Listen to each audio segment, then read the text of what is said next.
lineup were late and had no bans in yesterday's game, so they didn't actually show us too much of their ban strategy. On the other side, Team Dignitas, they banned the Jarvan, they also banned Lissandra and the Kassadin, so we're on track for a similar setup here from Team Dignitas. Yeah, indeed. There's a Cassiopeia as well on top of that, Kalista and also the Kassadin, so we saw those banned last game. We'll be seeing the Cassiopeia taken away from Sencooks. We don't want you to make any more plays, but remember his Azir as well, we've seen his Ahri. He's got a lot, and it's just prioritizing which you hate more from him. that is very true. However, his lane counterpart, mousesports, we've seen him play Ahri. We know he likes to play aggressive.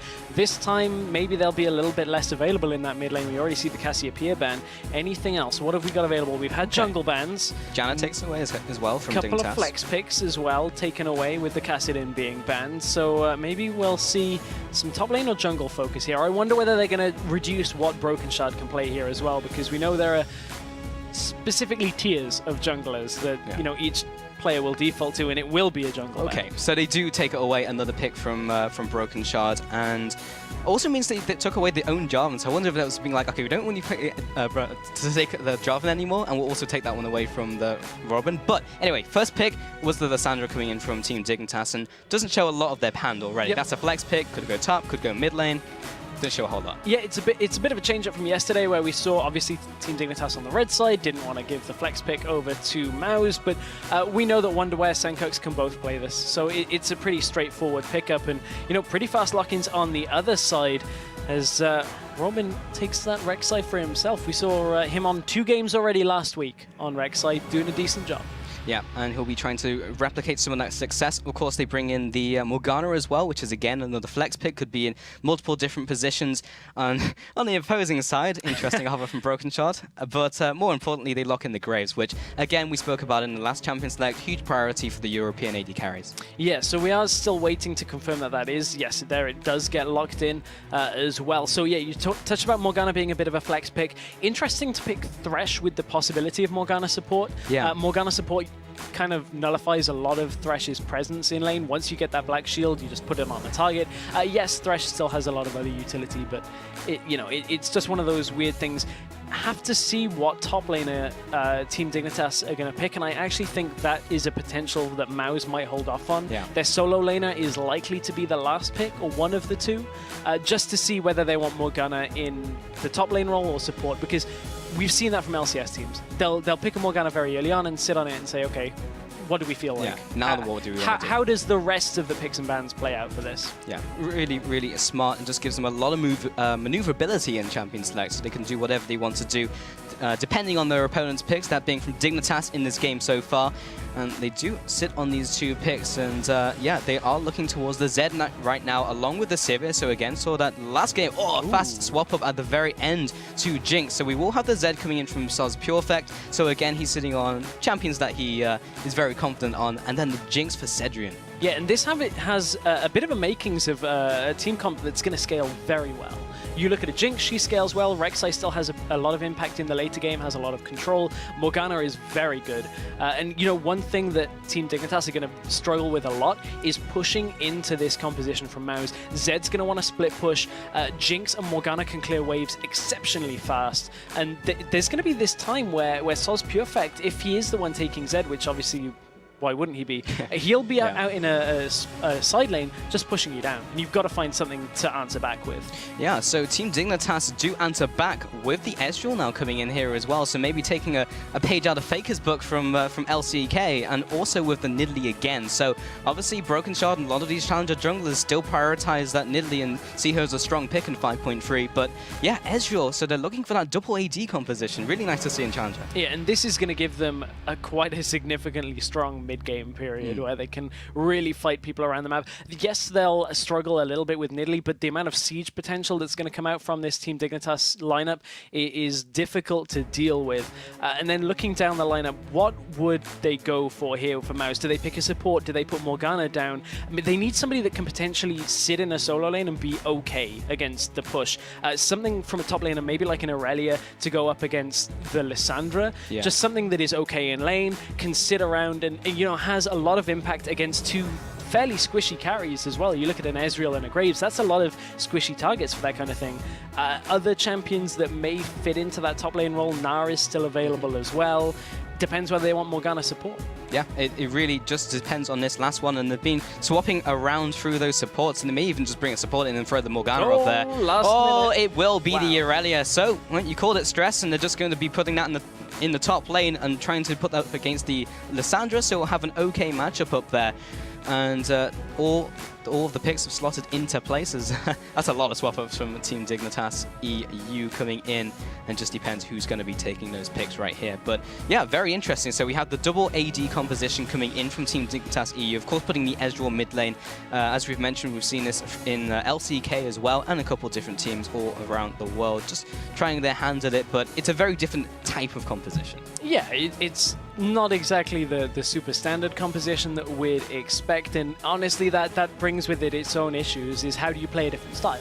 Yeah. How do you adjust everything that you've practiced or learned, or obviously this has been practiced, but how do you go from, you know, just basic, you know, 5v5 League of Legends to, hey, we're going to play something completely different. Yeah. But that's something we're going to have to answer as we go into game. And another thing we're going to have to answer, they cut the right wire and we're getting into game. Here we go. And now Team Dignitas EU moving on to the blue side in this matchup. Now 1-0 up against Mouse. This is, of course, 2 best-of-1, so each game counts in its own right. And Mouse really want to try and get this one Soz Pure Effect now into this game. Good times all around. Good times indeed. So we are in. You can hear things are happening, but that was during the pause. It's all in the past. It's all in the past. Don't worry about it. Flying through. But opening of this game. It's been a while since we were in picks and bans, so let's run very briefly through the lineups. On the Team Dignitas lineup, Lissandra top, Nidalee, Ezreal in the mid lane, Graves, and Thresh down in the bottom lane. Yeah, and that means on the opposing side, Irelia now in that lane up against Lissandra, then Robin in the jungle with his Rek'Sai, then Zed in the mid lane, and then Jinx and Morgana as the AD carry and support. And there was some debate whether there was going to be that Morgana in the top lane, but yeah, they eventually put an Irelia there instead. Yeah, and to recap what the Irelia can do here, she now has a fair amount of squishy targets, because you look down this list. Lissandra, yes, does get a bit tanky and has her ultimate, but Nidalee generally wants to build AP as kind of flat without a lot of resistances. Ezreal is squishy. Graves is pretty squishy as well. So in Irelia diving in, if Xaxus can get himself fed, would be very difficult for the Team Dignitas lineup to deal with. However, Xaxus got camped yesterday. Will we see the same early game focus out of Broken Shard and Wonderwear that we saw in Game 1? Yeah, that's true. He was playing Gnar yesterday, and Broken Shard really just put him down, and Wonderwear could stay on top of him. And now he has this Nidalee, so he'll be trying to do things early game for sure. It just depends if he puts that attention to top lane. And that's the lane with the CC along with bot lane. Not sure how much he can do with Senkux up against Soz Pure Effect. He'll have the Flash, he'll have the Living Shadow. And at level 6, of course, he'll have the Death Mark as well. So he'll be a slippery Zed to try and get on top of. He will indeed. And as we said, Senkux is going to want to shove him in after 6. Again and again, using that True Shot barrage. But you can see also Senkux just in the melee versus ranged matchup here. Soz Pure Effect has to wait for his Q to be available unless the minions push right up to him and Senkux is far back in lane. So he has to respect Senkux damage here in the early game. So these two bot laners did go for the Gromp and also the Krugs. And Cedric and Mountain here took a little bit more damage than Crazy Caps and Zaitan. In fact, Crazy Caps took a lot of damage himself from those Krugs because he does have that True Grit passive, giving him a little bit more magic resist and armor, so he can more happily tank up some of that damage. But they've already been pushed back. Cedric and Mountain do get the advantage in this lane. They do. Really interestingly, though, Mountain, after getting level 2, hasn't skilled an ability yet, so he's leaving it very open on how this lane is going to play out. If they're going to play somewhat aggressively, he's going to wait to skill Black Shield and then prevent a hook here. He actually does take the Black Shield after all at level 2. So we are in a situation where they should be pretty easily able to deter a bot lane. And you can see Broken Shard dropping pretty low against Blue Buff. Blue Buff typically has been his friend, though. Yeah. Swinging a miss on that final spear on the stationary target. Maybe expecting it to move there. Top lane, though, Wonderwear facing Xaxus here. We'll have that Lissandra versus the Irelia matchup. Robin does take a spear in return, but he knows Broken Shard's very low, and also the chance of him ganking is also low at this time as well. So Robin's got that early advantage and early knowledge just in the jungle so far. So he's having a good game. Zazas as well, trying to aggress onto Wonderwear, and he gets a lot of damage so far. Now looking towards Robin again. He did loop all the way around. Now tunnels into that bush. He'll be coming into the right side of this lane. Wonderwear, he does have the flash. The flash right into the burrow. Gets the first blood as well. Wonderwear will use the flash, but Zazas uses his own as well. So 2 flashes for a kill. That is great reading early on by Robin. Knew that he could get into the bush unwarded. Knew that as soon as he gets in, just has to unburrow. Brilliant, brilliant play to get themselves the first blood. That's what Mao's needed. And a black shield down in the bottom lane. Again, just showing that Maus right now feel like they're in control of these lanes. Yeah, and Robin, we were interested in the jungle matchup, and so far he's way ahead of Broken Shard. Not only did he poke him back and make sure he went back to his jungle, that being from Broken Shard, Robin was able to get that early game aggression and pick up the first blood only 4 minutes in for his team. Yeah, and it's interesting to see how Rek'Sai's path through the jungle, because the amount of sustain that you get from being burrowed allows you to go through fairly easily and clear your jungle with a fair amount of health to allow you to gank like that. So a very interesting pathing out of Robin in this early game. Really allows him to get a lead here, and Broken Shard's caught a little bit napping here. He needs to get himself back out onto the Rift and get himself into a lane, because Nidalee needs to get kills to get herself through the mid game. Yeah, that's the early game he's looking for. So Robin has gone back to base, picked up the Stalker's Blade in comparison to Broken Shard's his Trailblazer there. So Robin feeling like he needs the extra bit of help when he goes for those ganks. Yeah, especially now with his flash down. Can't flash unburrow for a good few minutes. So Stalker's Blade should be enough to help him out here. But bottom lane, ooh, hook very nearly lands. And meanwhile, Broken Shard is on his way down to this bottom lane, but he gets stopped by the crab. Will be seen on the ward as well. And 2 for 2 on missed skill shots on jungle camps. Great, but you know, it's all about hitting the champions. That's the as we said last week, though, you don't throw them, they always miss. Yeah, you miss every shot you don't take, and that is the name of the game. But Suz Perfect in the mid lane, trying to get as many minions as he can. He's slightly behind, but he's got this heading towards him, and Senkux receives a shuriken for pushing a little too far forwards. Robin also, seeing Broken Shard on the bottom side of the river, was now just tearing through his own jungle. He was indeed, but Robin is heading top again. We'll see whether the same trick plays out twice for this Lissandra here. Robin goes in. This time it's warded. So Wonderwear gets himself out of that. But I want to take another look at this mid lane matchup, because now Zed's got a few levels in his Q. He's actually able to stand up to a lot of the damage that Senkux is going to output. As long as you dodge the Mystic Shot in this lane, Zed, until Ezreal starts shoving in, should be okay. And he's actually hit level 6 before Ezreal. But bottom lane, there's a hook, but no follow-up out of the Team Dignitas bot lane. Yeah, Crazy Cap saying to Zaitan, I want a recall, and I'm going to commit to my recall. I'm going back. You can have fun hooking people all you like, but I am going to go back and buy an item. He's sitting on 48 farms so far, so we'll see what goes into. Right into a BF sword, but it's all about the top lane. No, Zazas just get hit by that spear. Robin comes in from the bot side as well, and sees him with that tremor sensor. He knows exactly where he is. Stalker's Blade, Smite comes out, the chilling Smite onto Broken Shard as he leaves, but they do not pick up the kills, and they only burn that flash from Broken Shard as well. And this is completely... Ooh, bot lane, actually. Yeah, Mountain returns fire with a binding of his own onto Zaitan. That takes him to 20% health, and he'll have to pop a couple health potions to get him healthy again. This game has completely flipped focus here. Crazy Caps knows he's got an advantage with regards to the items. Oh, Zaitan again gets hit by the Dark Binding. He flashes aggressively onto Cedric, though, as Crazy Caps can offer the damage. That BF sword advantage. Here we go. Will it hit? It goes all the way into the bot lane, and he snipes gets him as well. What crazy aim from Senkux in the mid lane. Oh my goodness, great ultimate out of Ezreal with that true shot barrage. Picks off Cedric, and that was all started from a great read out of Crazy Caps. He comes into the lane with a BF sword. He knew that Cedric wanted to back away because he was at that 56, 57 minions mark to get a BF sword and pots for himself. But they read it well. Zaitan hit a hook even under pressure, keeps himself alive, and they set up the kill. Great play out of Team Dignitas Europe. That is what they needed to begin this game. Yeah, and it's all about trying to move that into a bigger advantage, and they know they can get those kills onto those carries, and Wonderwear tries to do it again. Moves into the mid lane, comes in with the Frozen Tomb, uses it on himself. Suz Perfect jumps out of the way of it. He actually flashed away, so he targeted himself.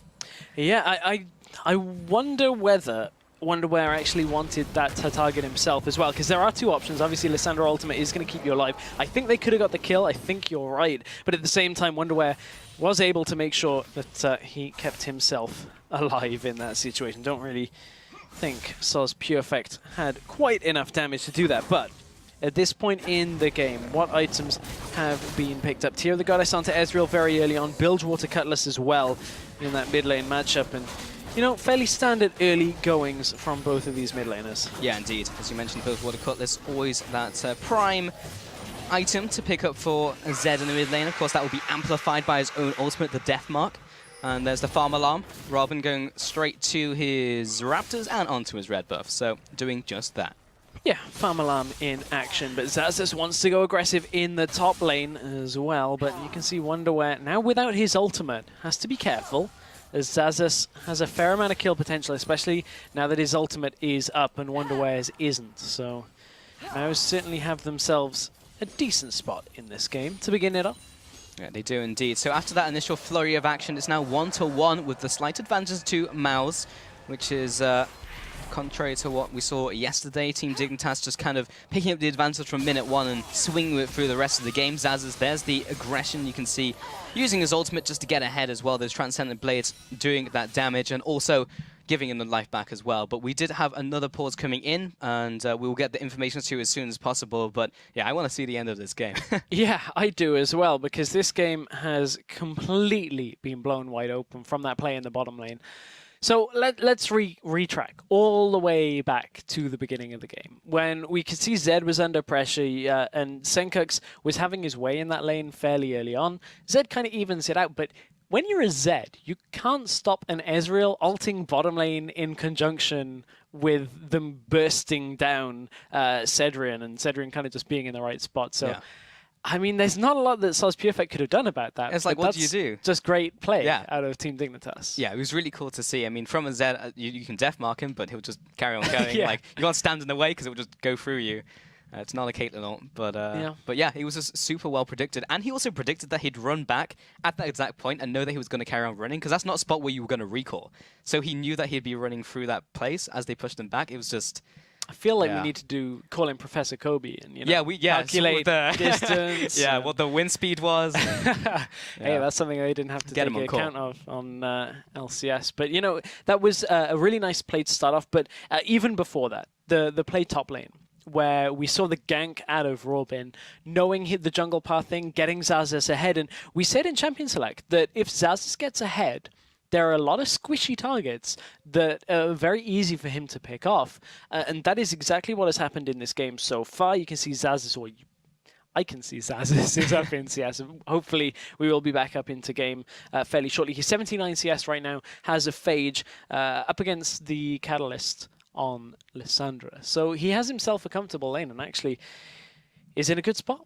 Yeah, he is in a good spot, but we have some very unfortunate news, guys, because unfortunately Sauce Perfect disconnected again, and then just kind of didn't reconnect for a while, and they've now used up all of their time. So unfortunately, Mouse have to forfeit the game, and Team Dignitas will just take this one. So they're now 2-2, and Mouse come out of the second week 0-4. It's kind of unfortunate how that happened. I wanted to see the rest of the game, but unfortunately, they used up all their time. I know, and we're at a situation where there's no clear winner. So, I mean, that is really frustrating, actually, because we saw flashes from both teams of exactly what they wanted to do. Exactly, and we just need to take that and see what they do in the following weeks. But unfortunately, there's nothing we can do from our end, as the rules are the rules. So, unfortunately, that's just how it goes. Yeah, exactly. Unfortunately, being able to, or not being able to field the full roster does mean that we're in that bit of a tough situation, but unfortunately, that is how it has to be. Yeah, indeed. So anyway, we have to take a quick break, but when we get back, we will be heading into our very last game of the day. It's a little bit faster than we may have hoped, but we'll be coming back into this one very soon. Don't go anywhere.